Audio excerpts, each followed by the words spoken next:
Are you part of a nonprofit organization, a youth group looking to raise cash for your cause? Stay tuned at the end of this video to learn how you can bring the action and excitement of the Millennium Wrestling Federation to your town live, featuring the superstars and legends of yesterday, today, and tomorrow. Through the ages, across generations, we've searched to know everything. Now, our biggest questions will be answered. It's absolutely everything you need to know about WWE. From inside the ring facts to beyond the ring history. Everything WWE is right here. Absolutely everything you need to know. Available now online or wherever books are sold. This is Mick Foley. This is Harley Race. This is Shelton Benjamin. This is Mr. Wonderful Paul Orndorff. This is the Monster Abyss. And this is Daniel Bryan. This is JBL, and you're watching the MWF. Be there live.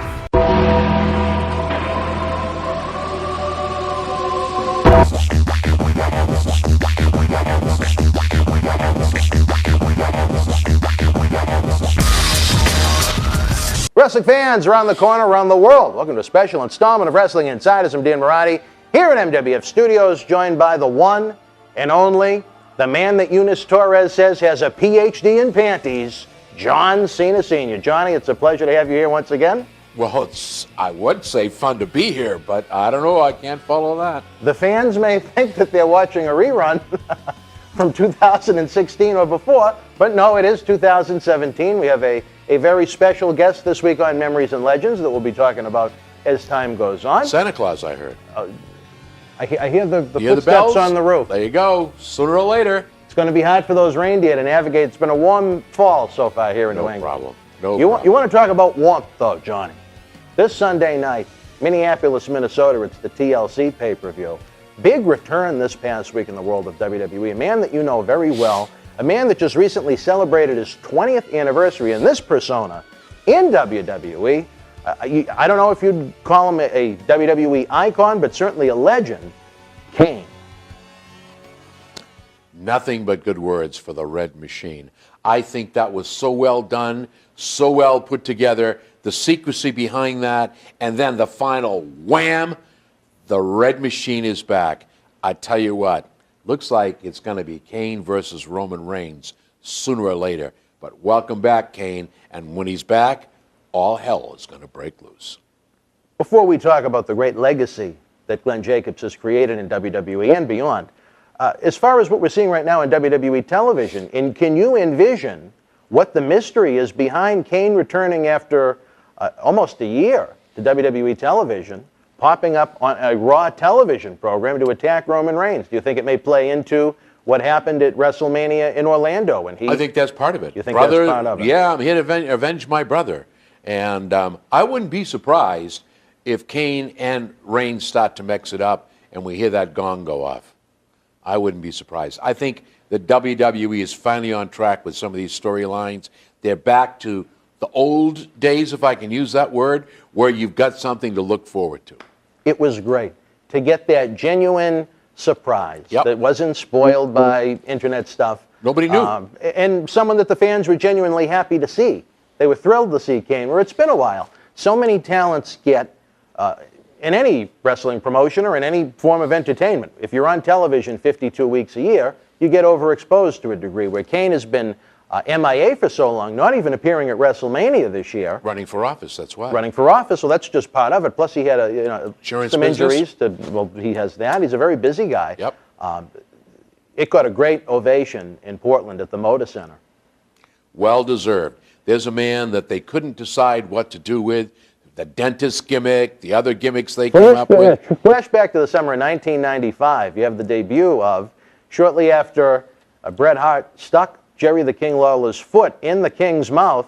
Jerry needed a little dental work, and where did he go but to the office of Isaac Yankem, DDS. Those matches were horrible, Johnny. Well, they did it just justice. But you know what? At the same time, it's like going to a buffet. If you don't try it, you never know if you like it. But look where they put him. Finally, he's where he belongs, the Red Machine, the Red Monster, the man that strikes terror in the hearts of everybody that fights him. And before he became Kane, he had that incarnation as the replacement for Kevin Nash as the new Diesel. And that didn't last all that long either. No. But he certainly hit his stride October of 1997 on, you talk about a day of mixed emotions when you look back at that historically, the Bad Blood pay-per-view. You had Kane make his debut during what I thought was certainly one of the better Hell in the Cell matches. I thought one of the great pay-per-view main events in WWE history between Undertaker and Shawn Michaels in the first Cell. On a sad note, it was also the same night that WWE learned that Brian Pillman passed away. They announced that during the free countdown show before the pay-per-view went on the air. So certainly a very memorable night, both good and bad. Well, and who led Kane to the ring in the middle of that Cell match? was it Paul Bearer? I love the man. They gave him a fresh coat of paint. The year before in SummerSlam 96, they had Paul Bearer turn on The Undertaker during that Boiler Room Brawl match Yes. with Mankind Mick Foley. Yep. They wound up putting with Paul Bearer with Vader for a short period of time. He was ready to change his name from Leon White to Leon Ripe, I understand. But that's a different story for a different time. I'm not even going to go there. And then, as 1997 went on, Paul Bearer revealed he had a secret, that The Undertaker murdered his parents, right, had a brother. and there was that brother. And it was teased for quite some time before we saw this giant, mammoth, red, almost Michael Myers creature come to the ring during the Cell. And what a debut he The had. one mistake that they made with that character was when the mask came off, the face did not pair up with what we had all been told. He was burned beyond recognition. That face should have been a Michael Myers face. Maybe even like the Batman Two-Face, should have been a lot of scars on this side, a lot of good makeup work, and then the one eye, the white eye that he has, the regular eye, you have the two faces of Kane. But maybe they missed the boat. Maybe almost like Phantom of the Opera, where they could have had maybe half the face in a mask. Well, that was burned in half. if the mask is coming off, you've got to disclose the monster. You know, to me, what I think took away from Kane's effectiveness as the monster heel, much more so than that, when he started to talk. You know, Vince Russo couldn't resist having an old school, violent, vicious, angry monster. He had to first... That's fine. It still would have fit. I didn't like that. It And would then- have fit the character if they had done the makeup. It would have been fine.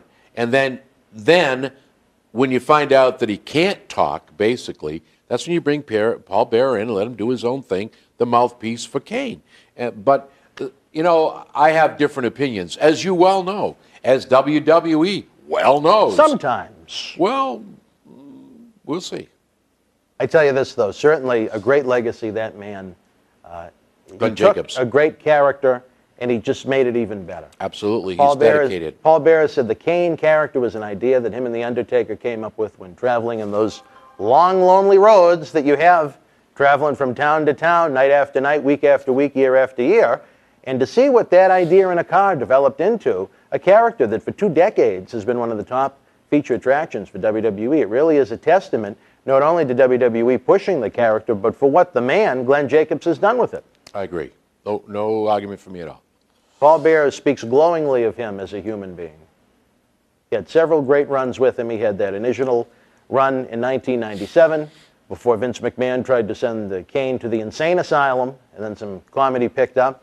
A much more svelte Paul Bearer returned in early 2000 after he lost quite a bit of weight. He managed Kane going into WrestleMania 2000 season.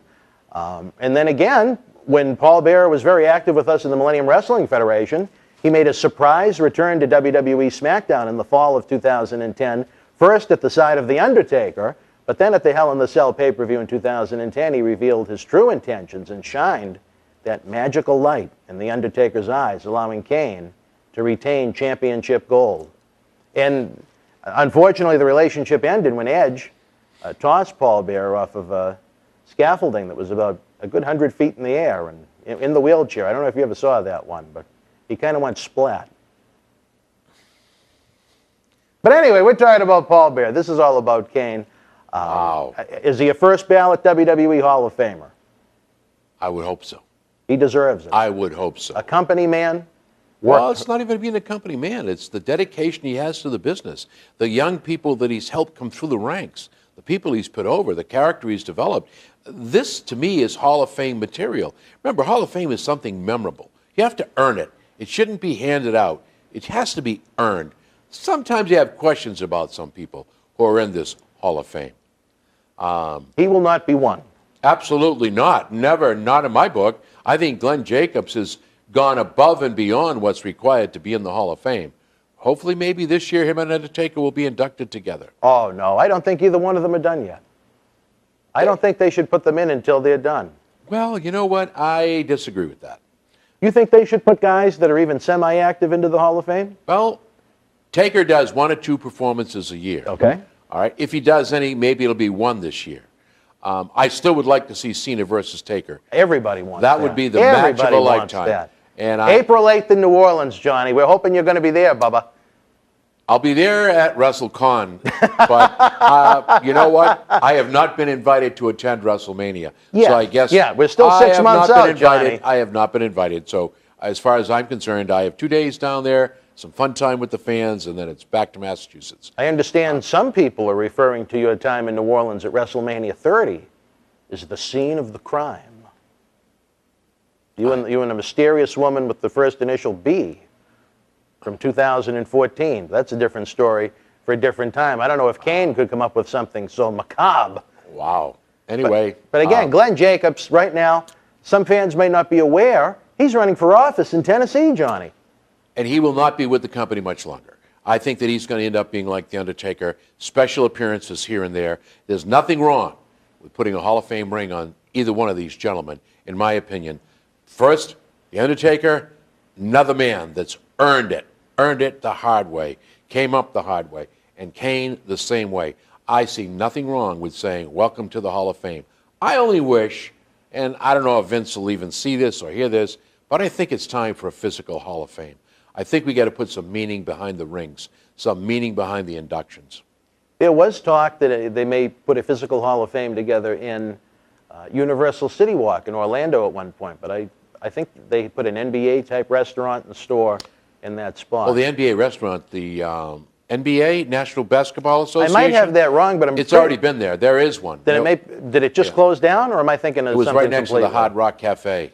I know the Hard Rock is on the other side of that Right. pond. You're that talking they about have. the walk as you get into the Exactly. park. Somewhere on that walk was where it was talked of being Well, the held, and NBA, I thought that'd be a great place as you come for into it. the walk and took a right, that restaurant. That was a corner. was on the right-hand side. Right. Yep. See, that's one thing. You and I, we don't have a lot in common. No, but we I both agree. love Universal Studios. Oh, yeah. And you know what? I wish somebody would make me the offer to go down to Halloween Horror Nights, but You know, we missed. I don't I'm know not why. going down alone. Why didn't we? You know what? If we met up down there, I'd go with you. But I don't know why. No, you're not my type. I'd Why rather fight didn't- than switch. Why didn't we go to Universal Studios when we were down there? I could see me and Dutch roaming around the park. Because it was glowingly. $170 to get in for, yeah. Hey, Andy Wong had a good time. God bless Andy Wong and the Kowloon. Oh, nothing but love, brother. And as you may notice, Johnny, on this new format, throughout the duration of the program, we have, to just entice the fans, the video of the Kowloon Entertainment Dining Complex, Route 1, North Saugus, Massachusetts. That delicious food, Johnny. I could go for it right now. Is this a plug? I'm yearning. Well, then why don't we make a call, get some takeout. When Mick comes, we can have supper here. Who? Mickey Mouse. Disneyland. No, he's not at Universal Studios. He's at Mickey Disney Mouse? World down in Orlando. Yeah. Mickey Mouse? Yeah. Oh, that's the tragic kingdom. We're going off the rails as we usually do, Johnny. I think it's sad to say, I don't know if we'll ever see the Undertaker and Kane team up again. I think maybe that I think you Survivor will. Series. I think you will. You think you will? I think you will. If I were the writers, I would probably put together Kane, and if the Shield is going to be a heel faction, I would put together Kane, Taker, and Cena versus the Shield. Wouldn't that be another match that I'm sure the fans would love to see. But I'm pretty sure you're not going to see the Shield as heels. The Shield what? I don't think you're going to see them as heels. You Why know would what? you? With They could Vince- print money. with They could Vince- print they're going to print money off of that Shield merchandise. As long as they don't do gimmick infringement with the Long as Fabo it's not the bucks. Fabo bucks, That's right. it. You know what? No, I don't care about that. I never say never. It's all about what's going to make the tickets sell. And But my whole thing is, even if the Shield remains face, I would still think, because Reigns is part of that faction, you could do Kane, you could do Taker, and you could do Brock Lesnar. What a team that would be. Well, I ask you this, Johnny. We're getting into the fantasy booking now. To bring it back more towards what we kind of know to be right now, WWE tried to, without specifically saying it, play off that WrestleMania 33 in Orlando was the end of The Undertaker. That loss, I tell you, Johnny, you talk about pulling on the strings of your heart. When I sat there in that majestic stadium. I was front row. I saw it firsthand. So, I'm talking about this year. You skipped, even though you were announced on NBC as it being at WrestleMania this I was? year. That means nobody being... Yeah. But just being in that majestic stadium, 75,000 people. Do you want to know what made me kind of feel bad, Johnny? When without getting too personal into a conversation I had with Paul Bearer about Undertaker one time, how he wanted to go out. To me, it was almost like one of the last parts of Paul Bearer died when that match ended. And I saw Undertaker trying to get back into the outfit again to get out of it one more time in the middle of the squared circle. I still think there's too much money on the table for them not to have at least one more Undertaker match that says this is the retirement match. But what do you think? Well, knowing The Undertaker, never say never. That's the rule with The Undertaker. My whole thing is that if you listen to the rumors about that match with Brock Lesnar and Taker, they say only 2 people, 3 people knew it, Vince, Taker, and Lesnar. When you listen to the other stuff that happened, he was knocked silly and couldn't answer the kick out, and so the 3 count was given, and that took care of that.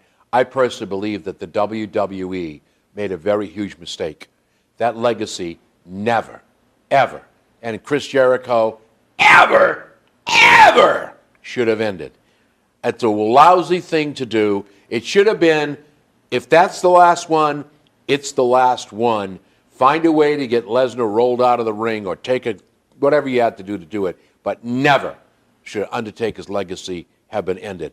I don't care if it's Brock Lesnar, John Cena, Roman Reigns. Never, ever should have. You think he should have retired undefeated at WrestleMania? I do. I really do. And you talk about talking to Bill Moody, Percy Pringle. I'm going to tell you, Paul Bearer, he and I were chatting when we were doing stuff in North Carolina for Dylan, and he said the same thing that I have just said.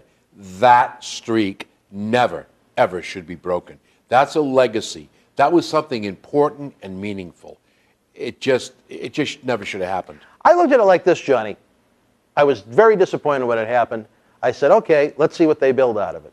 And it went on to be a monstrous year for Brock Lesnar. He went on to absolutely what turned into a 20-minute squash match with John at SummerSlam. I mean, John could not have put Lesnar over any stronger than he did. I guess and you're right Lesnar about went on that. to have a very so-so championship run until WrestleMania 31 in Santa Clara, California, when he lost to Seth Rollins in what turned into a triple threat match when he cashed in the briefcase. Looking back at it now, do you think they got as much value out of that Undertaker WrestleMania 30 loss than they could have? No. I agree with you on that. No, I don't think so. I do think Undertaker, for the sake of the future of the industry, at some point, should he have taken a pin at a WrestleMania? Yes, but I think one thing maybe we agree on a little bit more is maybe that it should have come at the end. When he's done. Yes. I would agree with that. When he's done, if that's the case, then maybe if you want to go out with a pin, that's fine. Maybe I'd have put him in a tag match so the other guy would have taken the pin, wouldn't have gone up as a lot. But the one thing you don't want, at least in my opinion, you don't want the legacy to end. In other words, if you're going to go out in a puff of Undertaker smoke, and it's kind of like the Witch and the Wizard of Oz. The only thing that's left is the coat, the hat, and the gloves. And that's it in the middle of the ring. Just kind of sink out and go out into nowhere. And that's the way it should have ended. An idea that I had a couple of years back, I don't know if WWE certainly could have discussed it for all I know. They didn't invite us to the creative meetings, believe it or not. What do I know? But I would like to have seen an angle at some point where, whether it had been with Vince McMahon or some sort of authority figure where they say, you know what, Undertaker, some sort of rivalry is created. Your legacy in WWE at WrestleMania is almost going to be like a title. You're going to defend it every year, and the year you lose, you're done. I think they would have got a lot of mileage out of each Undertaker match each year if he went into it with his career on the line each and every year. But it's kind of like leaving bread on the table. Eventually it gets stale. Well, at some point he'd have to lose. Yeah, so I don't, my opinion is there never should have been an end to it. The end should have been the melting of the witch, like the Wizard of Oz. He just kind of sinks into the middle of that ring, much like he did at the end when he lost Roman Reigns. He left his gear, and I didn't watch it, so I'm just going by what I've heard. Left his gear, walked up the ramp, and basically went down. Johnny, no one left. It was unbelievable. Well, because Reigns never should have gone over. No, it wasn't just that. Just the atmosphere in that venue was almost like a funeral home. Well, because of what they're doing to the character. You've taken your legacy, your star, your man, the man whose reputation is WrestleMania, and you've torn it apart. It's wrong. You know what? I wouldn't have even cared if Lesnar and Taker, it worked out to be a draw. No, it's you don't like draws. I no understand DQs, that. no countouts. Well, but you see, you're you full of don't baloney. see that You're in full of sport. baloney because no, I'm not full of with baloney. a DQ, You're full of baloney. with a D, no, I'll because tell you this. you're No only fans, buying the more fans don't storyline. want us- You do that at another pay-per-view. can't You speak don't for do the it at fans. WrestleMania. Who are you to I'm speak speaking for- for the fans You on that one. can't speak They for do the not guy. want to see Are countouts you and kidding me? disqualifications at You're like the guy at the WrestleMania. Kowloon that eats the spare ribs burnt. I don't No know who you're thanks. talking about. You can't do that. You can't do that. Well, we You- disagree, that's all. I don't we dislike can, you we can any more agree than to I already disagree, did. and I still hate your guts, but Well, hopefully, Anyway, I think one moving thing we along. can agree on is that hopefully we have another potential moment to discuss in the future with I think the we man at will, and I think it's WrestleMania. going to be a tag match with Taker and Kane against, and I'm hoping there's a third. I hope it's a third party against the Shield. That would be a sell. That's not going to be a WrestleMania match. You know what? I don't care where you put it. It's a match that people will pay to see. It's a match with Taker versus Cena. People will pay to see. You know what? Who am I? I am, what do I used to say all the time? I'm but a pimple on the butt of progress, hoping nobody spills the Clearasil. That's the way it goes. All right, fans, you heard it from the pimple himself. Moving right along, it is heading towards the holiday season. Memories and Legends has kicked off, Johnny, the great new series. You missed the first two episodes with Gary Michael Capetta. Very engaging wrestling conversation. We had one episode dedicated to the Nature Boy Ric Flair. Episode 2, we looked at 3 of the great legends that worked with us here in the MWF that passed away in 2017, that being Superfly Jimmy Snuka, George the Animal Steele, and Bobby the Brain Heenan. But I understand you will be with us thanks to this great set this Thursday night, and you're bringing a Hall of Fame worthy guest to discuss some memories and legends. I am just full of surprises. You know what? Which Hall of Famer will it be? Who will it be? Where will it be? I guess you'll have to wait and see. And with that, Johnny, I'm sorry, I had Gary Capetta here for quite a while. Keep in mind. No, thanks. No. Well, he was filled too, but that's a different story for a different time. Wow. See why you only see me once every 6 months? Oh my God, wrestling fans, if you want to bring the action and excitement of the Millennium Wrestling Federation to US City Live, check out the great video at the end of this program and head on over to WrestlingFundraisers.com. And don't forget, Johnny, I know you're going to get your popcorn and your soda. Tuesday night, November the 7th, at select movie theaters across the country, one night only, The Price of Fame, a documentary that our good friend, the $1 Million Man, Ted DiBiase, has been working on for 3 years, talking about a life experience that will blow you away. Wait for the trailer at the end of this video. I think the fans are going to love it. Everybody's got a price. I don't have enough money to buy a ticket. With all those Fabo bucks? And they're not serving Fabo Pop, so. Well, you know, it's a select movie theaters. Maybe with some of those indie chains, we can work something out. It means you got to go to China to watch it.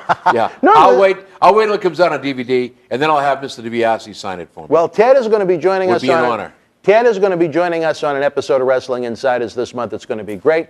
I have the utmost respect for that man. Is he He's a coming class here, or is act. it going to be No, this is telephonic? going to be through the telephone. Telephonic? Yeah. I've invited him to the studio It's a in the $50 future. word, though. telephonic. I You know know he'd that. enjoy chatting with you again. He's a great human being. As he tells me, you're the real money man in New England. I have nothing but respect for Ted DiBiase Sr. I got to tell you something. Great words of wisdom. He's always imparted on me. He's always left me with a positive attitude.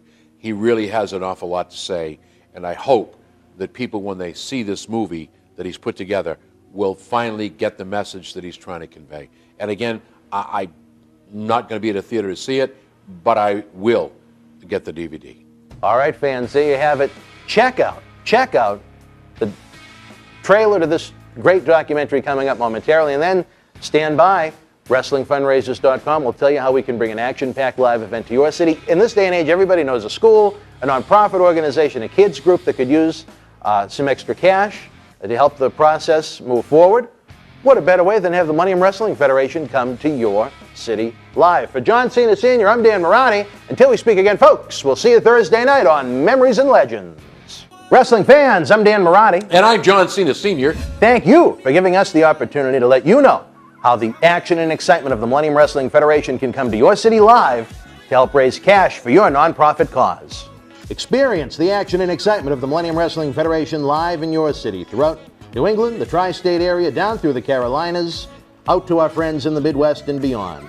If your nonprofit organization is looking for an interactive turnkey experience while putting the fun into fundraising, you've met the perfect tag team partner to work with every step of the way. The MWF offers a variety of packages for groups of almost any size, from our live events at the Boston Garden, the Kowloon Entertainment Dining Complex, and the legendary Suffolk Downs, to high school gyms and function halls. We've presented live events everywhere and anywhere. Since 2001, the MWF's mission has been simple: keep the kids off the streets.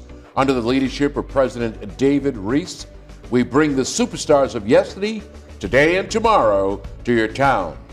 Not for a wrestling show, but an event that features action-packed in-ring wrestling, autograph, pose photo opportunities, Q&A sessions, and so much more. It's the best of sports and entertainment. The week of your event, we can add on to the endeavor with anti-bullying campaigns, library meet and greet reads, youth sport concussion seminars, and more. Our live events are fit for fans of any age from 5 to 95. This fall, as part of our new Kids Club program, we offer live event experiences exclusively for the youngest of fans. On the flip side, we can produce a tailor-made event for fans of an older demographic as well. We work with you every step of the way to get the word out to fans near and far on our local television offerings and to over 50,000 fans and growing on our social media platforms. Your success is our success. If your group has had enough of candy bar and wrapping paper sales and has the energy to team with our passionate fan base, bringing the NWF experience to your community is the answer to put smiles on faces while raising cash for your cause. Contact us today to get the ball rolling for your custom-made event that you'll want to bring back year after year to your community. Don't just take it from us. Here are the folks we've teamed up with in the past.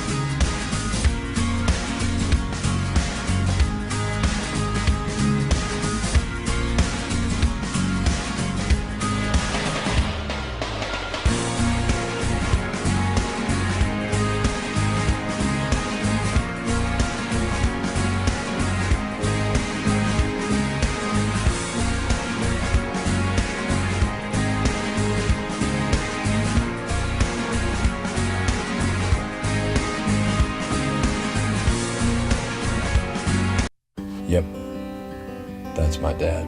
Who loved to lace up his boots, who loved the roar of the crowd, who battled with giants and titans that were larger than life. Yep, that's my dad. Who said, everybody's got a price. Everybody's got a price for the $1 Million Man. And when it came to fame, he learned that, well, it's true. Ultimately, I always get what I want, and I always get my way, and eventually, I'll have it all. My wife, who was totally committed to me, my wife, who never called me anywhere in the world to check up on me, and now discovered that I was committing adultery. When I discovered that Ted had been cheating in our marriage, I had to hold it together for my children. In a lot of cases, the price of fame is too costly. Dad, you've never said sorry to my face. There's nothing wrong with going and trying your hardest at anything you love, but not for fame. Your dad is so not the same person he was. We don't even identify with the people we were. The one thing that kept me sane through all of this was my relationship with the Lord. And all I ever wanted when I was 15 years old was to make you proud. And now I think that I have. Following your footsteps again, you know, I wanted to be a wrestler. Now I want to be that kind of dad. And I want my son to be proud of me because of the man that I've become, the character and integrity that I exemplify. And the only reason I want that and desire that is because that's the man you became. Everybody's got a price. The price of fame is high.